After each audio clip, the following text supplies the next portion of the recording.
अगर मैं आपसे कहूं कि एशिया की दौलत की दुनिया में एक ऐसा उलटफेर हुआ है जिसने सालों से चले आ रहे अंबानी वर्सेस अडानी के खेल को पूरी तरह बदल दिया है। अगर मैं कहूं जिसने कभी बंदरगाह शुरुआत की थी, आज वो एशिया का सबसे बड़ा अरबपति बन गया। और अगर मैं ये कहूं कि इस रेस में मुकेश अंबानी जैसे दिग्गज को पीछे छोड़ दिया है, तो क्या आप यकीन करेंगे? हेलो दोस्तों, मैं करण किशोर और आपका स्वागत है हमारे चैनल। आज हम बात कर रहे हैं उस बड़े आर्थिक उलटफेर की जहां गौतम अडानी ने न सिर्फ भारत के पूरे एशिया में सबसे अमीर बनने का ताज अपने नाम कर लिया, और इस कहानी में छिपा शेयर मार्केट, इंफ्रास्ट्रक्चर और भविष्य की रणनीति का जबरदस्त खेल।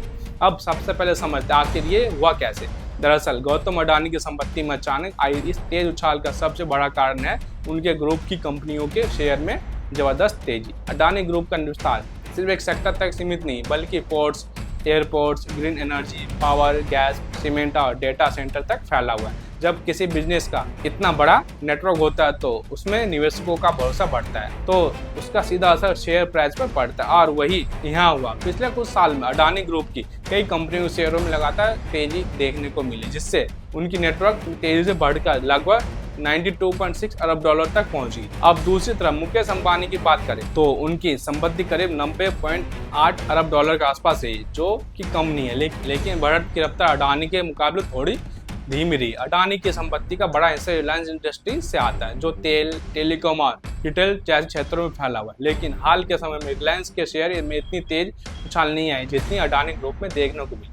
अब यहाँ एक और बड़ा फैक्टर समझना जरूरी है कि वो है ग्रीन एनर्जी और इंफ्रास्ट्रक्चर का भविष्य। दुनिया तेजी से रिन्यूएबल एनर्जी की तरफ जा रहा है, और अडानी ने इस सेक्टर में बहुत पहले से भारी निवेश किया हुआ है, चाहे सोलर पावर हो या विंड एनर्जी हो या ग्रीन हाइड्रोजन। अडानी ग्रुप ने इन सभी में अपने मजबूत पकड़ बना ली है। इससे निवेशकों को लगता है कि भविष्य में इन कंपनियों की वैल्यू और बढ़ेगी, और इस उम्मीद में वे पैसा लगा रहे हैं। इसके अलावा अडानी ग्रुप का बड़ा पावर प्लांट एक और बड़ा प्लस पॉइंट है इंफ्रास्ट्रक्चर पर पकड़ है।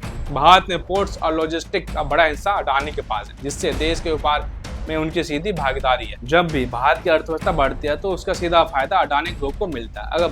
अब अगर ग्लोबल स्तर पर देखें तो अडानी की रैंकिंग भी तेजी से ऊपर गई है, और वे दुनिया के टॉप अरबपतियों की लिस्ट में शामिल हो गए। हालांकि ये पहली बार नहीं है जब अडानी ने अंबानी को पीछे छोड़ा है, लेकिन इस बार का फर्क ज्यादा स्थिर और रणनीतिक माना जा रहा है। अब सवाल उठता है कि क्या अंबानी इस रेस में वापसी कर सकते हैं? तो जवाब है बिल्कुल कर सकते हैं, क्योंकि रिलायंस भी लगातार नए सेक्टर्स में एंट्री ले रहा है, जैसे कि ग्रीन एनर्जी, 5G और डिजिटल सर्विसेज। लेकिन फिलहाल बाजी अडानी के हाथों में, और उन्होंने दिखा दिया कि सही समय पर सही सेक्टर में निवेश करने से किस तरह की पूरी गेम बदल सकती है। इस पूरी कहानी से एक बात साफ होती है कि आज की दुनिया में अमीरी सिर्फ पैसे से नहीं, बल्कि विजन और टाइमिंग से तय होती है। और इस वक्त गौतम अडानी ने दोनों में बाजू मार ली, जबकि मुकेश अंबानी को इस समय इस रेस में वापसी के लिए नई रणनीति बनानी होगी। तो दोस्तों, ये था पूरा खेल एशिया के सबसे अमीर बनने का, जहां एक बिजनेस टाइकून ने दूसरे को पीछे छोड़ दिया, और आने वाले समय में मुकाबला और दिलचस्प होने वाला है। धन्यवाद।